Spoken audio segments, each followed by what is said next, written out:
جاء رجل إلى النبي صلى الله عليه وسلم فقال إذني وأوزني. قال إذا كنت في صلاتك فصل صلاة المؤذن ولا تكلم بكلام تعذر منه غدا وأجمل أياس مما في أيدي الناس أو كما قال عليه السلام. حاضرین مسجد بزرگان محترم، آپ بہت دیر سے جمعیت علماء کے سلسلے سے متعلق ضروری باتیں اور نبی کریم صلی اللہ علیہ وسلم کا پاکیزہ ارشاد اور آپ کا فرمان سماعت فرما رہے ہیں۔ میں نے آپ کے سامنے ایک مختصر حدیث پڑھی۔ اس حدیث میں اللہ کے پیغمبر علیہ السلام نے 3 باتیں بیان فرمائی، اسی کو اختصار کے ساتھ ہم عرض کرتے ہیں۔ شرط یہ ہے کہ آپ تھوڑا توجہ اور دھیان سے ہماری بات سماعت کریں کہ میں کہنا کیا چاہتا ہوں۔ اس حدیث میں نبی کے زمانے کا ایک واقعہ نقل کیا گیا کہ مدینہ منورہ میں اللہ کے پیغمبر علیہ السلام مجلس میں تشریف فرما تھے، تو اپنے گھر سے چل کر کے ایک دیہاتی آدمی نبی کی محفل میں آیا۔ وہ دیہاتی صحابی ہیں، بیان کرنے والے بھی مدینہ کے صحابی ہیں۔ ان کا نام ہے ابو ایوب انصاری۔ ان کو انصاری جو کہا جاتا ہے اس لیے تاکہ یہ بات معلوم ہو جائے کہ اس واقعے کا بیان کرنے والا صحابی یہ مدینے کا رہنے والا ہے، مکے کا رہنے والا نہیں۔ مکے کے رہنے والے صحابی کو مہاجر کہا جاتا ہے اور مدینے میں رہنے والے صحابی کو انصار کہا جاتا ہے۔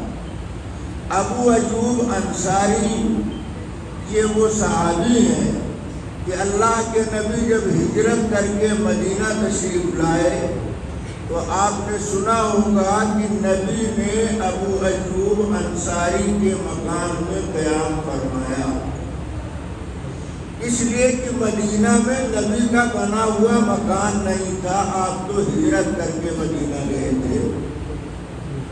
مگر یہ مکان جس کو ابو ایوب انصاری کا مکان کہا جاتا ہے، یہ بھی ابو ایوب انصاری کا ذاتی مکان نہیں تھا، بلکہ اس مکان کی ایک الگ تاریخ ہے۔ جس مکان میں نبی ٹھہرے ہیں ہجرت کرنے کے بعد، اس مکان کا واقعہ یہ پیش آیا کہ یمن کا ایک بادشاہ تھا جس کا نام تبہ ہمری تھا۔ وہ یمن سے 500 یہودی علماء کو ساتھ لے کر اس نے مکہ کا سفر کیا تاکہ ہم خانہ کعبہ پر جا کر کے غلاف چڑھائیں۔ جب یمن سے مکہ جانے لگے تو راستے میں یثرب پڑا جس کا نام آج مدینہ ہے، پہلے اس کا نام یثرب تھا۔ وہاں کھجوروں کے درخت تھے، آبادی زیادہ نہیں تھی، تو وہ 500 یہودی علماء جو تبہ ہمری کے ساتھ میں تھے، انہوں نے کھجور کے درختوں کو دیکھ کر تبہ ہمری بادشاہ سے کہا یہ علاقہ وہی لگتا ہے جہاں آخری نبی ہمیشہ ہمیش کے لیے آ کر ٹھہر جائے۔ تو تبہ ہمری بادشاہ نے کہا جب یہ علاقہ وہی لگتا ہے تو یہ جگہ بابرکت معلوم ہوتی ہے، لہذا یہاں ٹھہرنا چاہیے۔ تو بادشاہ ان 500 علماء کو لے کر وہیں مدینہ میں ٹھہرا۔ جب وہاں ٹھہرا تو مکان اس کا تھا نہیں، تو اس نے 500 مکان الگ سے بنوائے، ہر عالم کے لیے الگ مکان بنوایا، اپنے لیے الگ مکان بنوایا۔ اس بادشاہ نے کہا جس نبی کے یہاں آنے اور رہنے کا ہم انتظار کر رہے ہیں، یہ کتنی بڑی بد اخلاقی کی بات ہوگی کہ اپنے لیے مکان بنائے، اپنے ساتھیوں کے لیے مکان بنائے، اور اس نبی کے واسطے مکان نہ بنائے جس کی محبت میں ہم انتظار کر رہے ہیں۔ تو اس نے الگ سے ایک مکان اللہ کے نبی علیہ السلام کے لیے بنایا۔ یہ سو رہے کو جگہ بابا یہاں سونے آئے ہو، سو گے تو کھو گے، جاگو گے تو پاؤ گے۔ تو اس نے نبی کی محبت میں آ کر نبی کے آنے سے پہلے ان کے لیے مکان بنایا۔ وہاں یہ لوگ کچھ دن رہے، ان کے بچے بھی پیدا ہوئے، چونکہ وہیں شادی بھی کر دیا تھا۔ جب یہ لوگ وہاں سے مکہ جانے لگے تو تبا ہمری بادشاہ نے ایک پرچہ لکھا، یہ تو سب سو ہی رہے، ان کو دیکھو کیا ہے، ہمارے والے ایسا تو ہم نے دیکھا ہی نہیں۔ سکینہ جیب میں ڈال دو، کمال سونا ہے تو جہاں آنا کہیں گے، گھر ہی بیٹھ کے سونا مناتے رہتے۔ اصل میں جب آدمی بے فکر ہو کر بیٹھتا تو نیند آتی ہے، اور جب چوکس ہو کر بیٹھتا تو نیند نہیں، گھوم بھی بھاگ جاتا ہے۔ اور جب ڈھیلے ڈھالے ٹوٹے ٹوٹے ڈگے بیٹھو گے تو نیند آئے، اگر آپ چوکس ہو کر بیٹھو گے، ذمہ داری سے بیٹھو گے تو نیند نہیں، بھوک بھی بھاگ جائے۔ تھوڑا ٹھیک سے بیٹھو، یہ گڑبڑ چڑبڑ میں ہم قائل نہیں، ہم بول رہے ہیں آپ سو رہے ہیں، فائدہ کیا؟ بالکل نہیں۔ اگر بغل میں نگاہ رکھو، اگر کوئی سو رہا ہے تو کان پکڑ کے کھینچ، نیند نہیں ہے، اور نیند آئے گی تو بھاگ جائے۔ تو اس نے اللہ کے نبی کے لیے الگ سے مکان بنوا دیا۔ جب وہ وہاں سے جانے لگا تو ایک پرچہ لکھا، کہا جیسے یہ مکان ترکے میں تقسیم ہوتا رہے تو یہ پرچہ بھی نسلم بعد نسل ترکے کے سامان کے طور پر چلتا رہا۔ یہ مکان جس میں ابو ایوب انصاری تھے، یہ وہی مکان ہے جس کو تبا ہمری نے حضرت محمد رسول اللہ صلی اللہ علیہ وسلم کے لیے تعمیر کرایا۔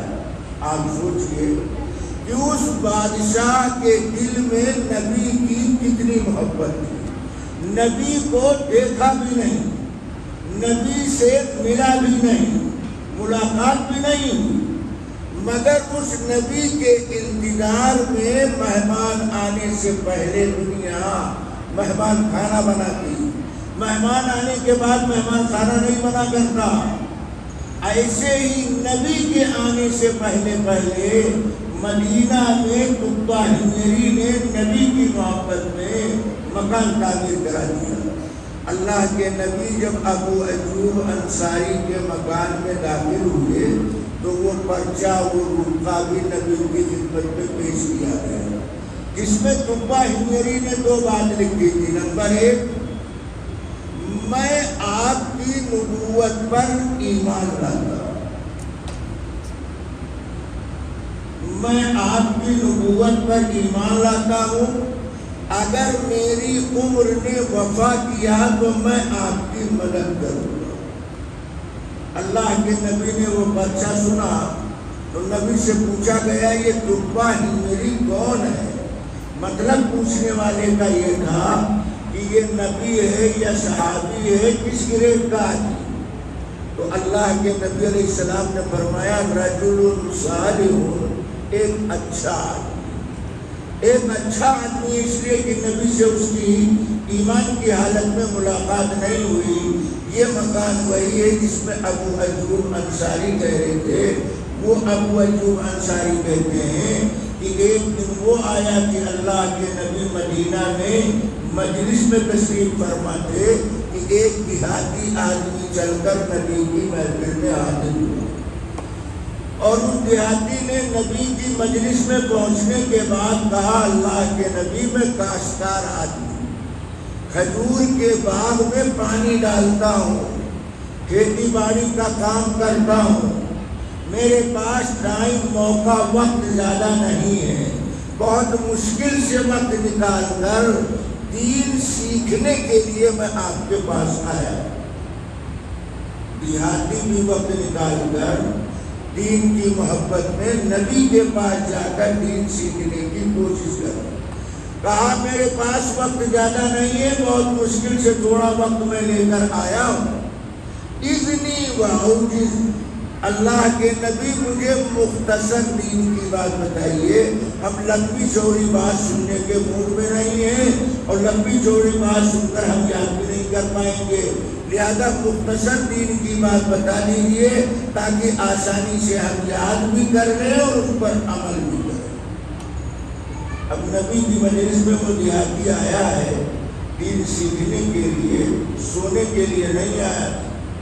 اگر سوتا تو دین کیسے سیکھتا؟ دین سیکھنا ہے تو جاگنا پڑے گا، نیند کو بھگانا پڑے گا۔ تو اللہ کے نبی نے اس دیہاتی کی قدر کیا، کیوں؟ وہ دین سیکھنے آیا۔ اس سے یہ معلوم ہوا کہ اگر کوئی آدمی دین سیکھنے کے لیے، دین پوچھنے کے لیے آپ کے پاس آئے تو اس کا اکرام کرنا چاہیے، اس سے پیار کرنا چاہیے۔ اللہ کے نبی نے دیہاتی کو پیار سے مجلس میں بٹھایا، کہا سن، تو کہتا ہے مختصر دین کی بات بتاؤ تو میں تمہیں 3 باتیں بتاتا ہوں، دھیان سے سنو۔ نبی نے کہا میں تمہیں 3 مختصر دین کی بات بتاتا ہوں، اس پر عمل کرنا۔ پہلی بات، اذا كنت في صلاتك فصل صلاة مؤذن، کہ دیکھ تو نمازی آدمی ہے، اگرچہ دیہاتی تھا مگر چونکہ نبی کے زمانے میں ایمان لایا تھا۔ ابھی قاری صاحب کہہ رہے تھے کہ اس زمانے میں منافق بھی مسجد بھاگنے سے ڈرتے تھے، مسجد میں نماز پڑھتے تھے، مسجد چھوڑنے سے ڈرتے تھے۔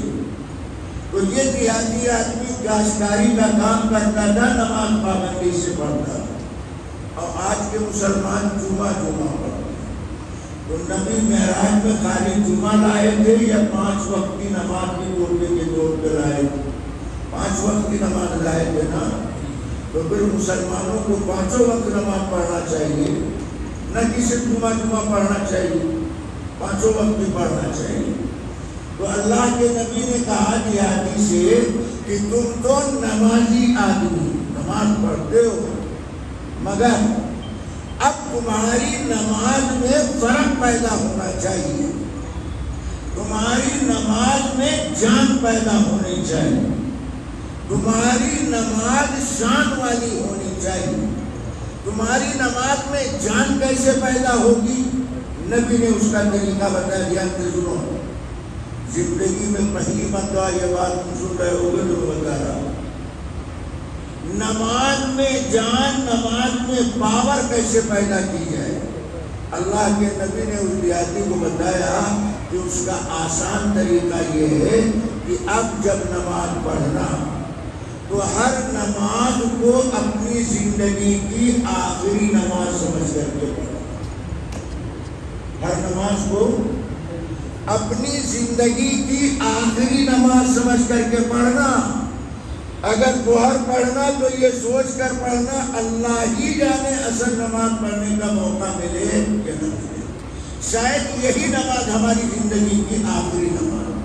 اگر کسی کو یہ معلوم ہو جائے کہ ابھی نماز کے بعد ہمارا انتقال ہوگا تو وہ نماز مرنے والا کس انداز پر پڑھے گا؟ کیا نماز پڑھتے اس کو نیند آئے گی؟ نماز پڑھتے اس کو بھوک ستائے گی؟ نماز پڑھتے ادھر ادھر اس کا ذہن جائے گا؟ نہیں۔ جو اس نماز کو اپنی زندگی کی آخری نماز سمجھ کر کے پڑھ رہا ہے، اس نماز کے بعد ہمیں اللہ سے ملنا ہے، تو اللہ کے نبی نے کہا نماز میں اگر جان پیدا کرنا چاہتے ہو تو اس دھیان سے نماز پڑھا کرو کہ یہ نماز ہماری زندگی کی آخری نماز۔ آج کل نوجوان کہتے ہیں مولانا ہم نماز پڑھتے ہیں مگر نماز میں وسوسہ خیال بہت آتا ہے۔ یہ نماز میں وسوسہ خیال کیوں زیادہ آتا ہے؟ نیت باندھا فوراً ذہن دکان میں، مکان میں، بیوی بچوں میں، ایران قرآن میں، ہمارا ذہن نماز میں ادھر ادھر کیوں بھاگتا بھٹکتا رہتا ہے؟ اس کی وجہ دھیان سے سنو اور اس کمی کو دور کرو۔ نماز میں وسوسہ انہی لوگوں کو لاحق ہوتا ہے جن کی پاکی میں کمی ہوتی ہے، جن کی پاکی میں کمی ہوتی ہے انہی کو نماز میں وسوسہ زیادہ لاحق ہوتا۔ اب پاکی میں کمی کا کیا مطلب ہے؟ دھیان سے سنو۔ پیشاب کرنے کے لیے بیٹھے، آج کل انسان کے جسم دوا کھا کھا کے کمزور ہوئے، پہلے کی طرح طاقتور پہلوان نہیں رہے، تو پیشاب کرنے کے لیے بیٹھے، جلدی سے پیشاب کر کے آگے دست لیا، کھڑے ہو گئے، کھڑے ہوتے ہی قطرے آ جاتے ہیں، اس سے کپڑا بھی ناپاک ہو جاتا ہے، آس پاس کی جگہ بھی ناپاک ہو جاتی ہے۔ اب نماز پڑھو گے تو شیطان حملہ آور ہوگا، نماز میں وسوسہ پیدا ہوگا۔ یہ ہے پاکی میں کمی آنا، طہارت کی کمی ہونا، اس وجہ سے نماز میں وسوسہ آتا۔ اس کا آسان علاج یہ ہے کہ پیشاب کرنے کے لیے بیٹھو تو پیشاب کرنے کے بعد 1-1.5 منٹ تک مزید انتظار میں بیٹھے رہو کہ قطرے اگر آنے ہوں گے تو 1-1.5 منٹ کے اندر قطرے آ جائیں گے، اور قطرے آتے آپ جب اس پر عمل کرو گے تو آپ کا تجربہ ہو۔ 1-1.5 منٹ اور بیٹھ کر انتظار کرو، قطرے آ جائے، پھر آب دست لو۔ اب آپ کھڑے ہوں گے تو قطرے نہیں آئیں گے، طہارت میں کمی نہیں رہے گی، نماز میں وسوسہ پیدا نہیں ہوگا۔ یہ تو ہے وسوسہ پیدا ہونے کی وجہ۔ اب دوسری بات ذرا دھیان سے سنو، وسوسہ اگر پیدا ہو رہا ہے تو نماز میں اس بیماری کو کیسے دور کیا جائے، اس کا ایک طریقہ میں بتاتا ہوں دھیان سے۔ جب نماز پڑھا کرو تو یہ جو رکوع کی تسبیح، سجدے کی تسبیح، قعدہ میں اتحیات درود وغیرہ پڑھتے ہو تو اتنی آواز سے پڑھا کرو کہ خود سنائی دے۔ اللہ نے انسان کی طبیعت میں فطرت کے مطابق یہ سسٹم رکھا ہے کہ کان میں جب کوئی آواز آتی رہتی ہے تو دماغ اس آواز پر لگا رہتا ہے۔ اب اگر آپ اتنی آواز سے دعائیں پڑھیں گے کہ خود سنیں گے تو آپ کا ذہن اس آواز پر لگے گا، ادھر ادھر نہیں لگے گا، وسوسہ کی بیماری ختم ہو جائے گی۔ تو نبی نے اس دیہاتی کو پہلی نصیحت یہ کیا کہ صرف اپنے مکان میں شان پیدا نہ کرو، کھیت کھلیان میں شان پیدا نہ کرو، 20 سال سے 40 سال سے نماز پڑھ رہے ہو، اپنی نماز میں جان پیدا کرو، اپنی نماز کو شان والی بناؤ۔ اور نماز کو شان والی بنانے کا آسان طریقہ کہ اب ہر نماز کو اپنی زندگی کی آخری نماز سمجھ کر کے پڑھنا۔ ایک مسئلہ، ارے بات سمجھ میں آ رہے ہیں؟ کون کون ہمارا اگر ہاتھ اٹھاؤ، ڈھیلے ڈھالے بیٹھے ہو جیسے لوٹے پیٹے، ذرا چوکس ہو کے بیٹھو تو آپ سے بات کرنے میں دل لگے۔ ہم تو دیکھ رہے ہیں کہ آپ ہم سے زیادہ تھکے ہوئے، رات میں کل 1 گھنٹہ سویا اور نیند آپ کو آ رہی، نیند تو ہم کو آنی چاہیے۔ نبی نے دوسری نصیحت کیا، مختصر بات، فرمایا وَلَا تَكَلَّمْ بِكَلَامٍ تَعْدُلُ مِنْهُ غَدًا۔ یہ زبان اللہ کی امانت ہے، زبان اللہ کی امانت ہے، اس کو اللہ کی مرضی کے مطابق استعمال کرو۔ یہ نہیں جانور کو گالی دے دیا، اپنی اولاد کو گالی دے دیا، زبان اللہ نے اس لیے نہیں دیا۔ زبان اللہ نے دیا تھا کہ اللہ کا نام پیار سے لیا کرو، زبان دیا تھا کہ اللہ کا کلام پڑھا کرو۔ مگر تم زبان کو گالی بولنے میں، زبان سے گانا گانے میں اپنی زبان استعمال کر رہے ہو۔ اللہ کے نبی قاعدہ بتاتے ہیں، اپنی زبان سے کوئی ایسی بات نہ نکالنا کہ دنیا یا آخرت میں تم کو شرمندگی کا سامنا کرنا پڑے۔ کیا مطلب؟ کسی کی لڑکی پر الزام لگا دینا، کسی کے لڑکے کو متہم کر دینا، اگر لڑکے والے کو پتہ چلے گھنٹہ پکڑ کر کے کھڑا ہو جائے یہ بات تم نے ہمارے لڑکے کے بارے میں کیسے کہا، تم ثبوت گواہ پیش نہیں کر پاؤ گے تو دنیا میں ذلت کا سامنا کرنا پڑے گا، شرمندگی اٹھانی پڑے گی۔ ایسی کچی سڑی بات زبان سے کیوں نکالو؟ اور دوسرا مطلب، دنیا میں دھوکہ دہی سے اگر بچ گئے، نہیں سامنا ہوا، کیس نہیں پکڑا گیا، تو اللہ کے یہاں تمہیں شرمندگی کا سامنا کرنا پڑے گا۔ اس لیے زبان سے کبھی کوئی کچی بات نہ نکالا کرو۔ مسلمان کی زبان بھی مسلمان ہونا چاہیے، یہ نہیں کہ مسلمان مسجد میں آئے تو اسلام اس کے ساتھ رہے اور بول چال میں لگے تو اسلام اس کا ساتھ چھوڑ دے، ایسے مسلمان کی ضرورت نہیں۔ مسلمان وہ جس کی زبان بھی مسلمان ہو، اور مسلمان کی زبان کی پہچان کیا ہے؟ المسلم من سلم المسلمون من لسانہ ویدہ۔ مسلمان وہ ہے جس کی زبان سے، اس کے ہاتھ سے کسی مسلمان کو تکلیف نہ پہنچے۔ معلوم ہوا جب زبان کا غلط استعمال سماج میں بڑھتا ہے تو مسلمان کی زبان سے مسلمان کو بھی تکلیف پہنچتی۔ اس حدیث کا یہ مطلب نہیں ہے کہ مسلمان کو زبان سے برا نہ کہو، دوسرے کو کہو، یہ مطلب نہیں۔ غلبے کے لیے مسلم کا لفظ نبی نے ذکر کر دیا ہے، ورنہ حدیث کا مفہوم یہ ہے کہ کسی کو اپنی زبان سے نہیں سنانا چاہیے۔ انسان تو انسان ہے، جانور کو بھی برا نہیں کہنا چاہیے۔ ایسے مسلمان کی زبان ہونی چاہیے۔ نبی نے یہ بات دیہاتی کو بتائی۔ اور تیسری آخری بات، وَأَجْمِلْ أَيَاسَ مِمَّا فِي أَيْدِي النَّاسِ، اور لوگوں کے پاس میں جو نظر آئے اس سے اپنی نگاہ ہٹا دو۔ کیا مطلب؟ تجوری کی چابی دکھائی دے رہی ہے، نوٹ کی گھنٹی پاس والے کے پاس نظر آ رہی ہے، اس کے کار کی چابی دروازے کے باہر لگتی ہے، تو جتنی چیزیں لالچ پیدا کرنے والی ہیں ان سے اپنی توجہ ہٹاؤ، اسباب پر نظر نہ رکھو، مسبب الاسباب پر نظر رکھو، اللہ پر بھروسہ کرو۔ اگر تمہیں اچھا مکان چاہیے اللہ سے مانگو، اچھا رشتہ چاہیے اللہ سے کہو، گاڑی چاہیے اللہ سے کہو۔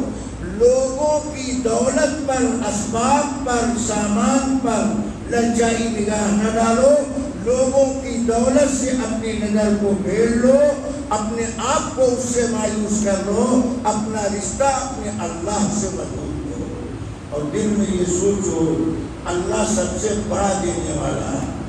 جس اللہ نے اس کو دیا ہے وہ اللہ چاہے گا تو اس سے زیادہ ہم کو دے دے گا، وہ اللہ چاہے گا تو اس سے جلدی ہم کو دے دے گا۔ اس لیے لوگوں کی دولت پر، جائیداد پر، جوانی پر، نوجوان پر، یہ جتنی چیزیں لبھانے والی ہیں ان پر للچائی نگاہ نہ ڈالو، بلکہ اللہ سے اپنا رشتہ مضبوط کرو۔ دین دنیا کا کوئی بھی مسئلہ ہو، اللہ کے سامنے 2 رکعت صلاۃ الحاجت، 2 رکعت حاجت کی نماز پڑھ کر اپنے مسائل، مشکلات، پریشانی کو اللہ کے سامنے ذکر کرو۔ اللہ کے پیغمبر علیہ السلام نے ان دیہاتی کو یہی 3 باتیں بتائی۔ پہلی بات، نماز اس طرح پڑھو کہ یہ نماز تمہاری زندگی کی آخری نماز، یاد کرو۔ اب نماز میں فرق آنا چاہیے۔ جب نماز پڑھنے جاؤ تو نماز کو زندگی کی آخری نماز سمجھ کر کے پڑھو۔ سجدے میں تسبیح بولنے میں دل لگے گا، نیند نہیں آئے گی۔ اور دوسری نصیحت، زبان پر کنٹرول کرو، زبان بے لگام ہونے کی وجہ سے میاں بیوی کے جھگڑے بڑھ رہے ہیں، اولاد ماں باپ کے درمیان اختلاف بڑھ رہا ہے، زبان پر کنٹرول کرو۔ اور تیسری چیز، لوگوں کی دولت، جوانی، حسن و جمال، کمال، طاقت کو دیکھ کر ان دنیا کی چیزوں پر للچائی نگاہ نہ ڈالو، بلکہ اللہ سے اپنا رشتہ مضبوط کرو، اپنے مسائل مشکلات کو اللہ کے سامنے رکھو۔ اللہ ہی تب مصیبت کو دور کرنے والا، آسانیاں پیدا کرنے والا ہے۔ ان تین باتوں کو نبی علیہ السلام نے مدینہ میں اس دیہاتی آدمی کی گزارش پر بطور نصیحت یہ بات کی ارشاد فرمائی۔ آخری بات، اس سے یہ بھی معلوم ہوا کہ لوگ دین سیکھنے کے لیے چل کر کے نبی کے پاس آتے تھے۔ کبھی کبھی لوگ دین سیکھنے کے لیے چل کر نبی کے پاس آتے تھے، اور کبھی کبھی نبی خود چل کر لوگوں کو دین سکھانے کے لیے جاتے تھے۔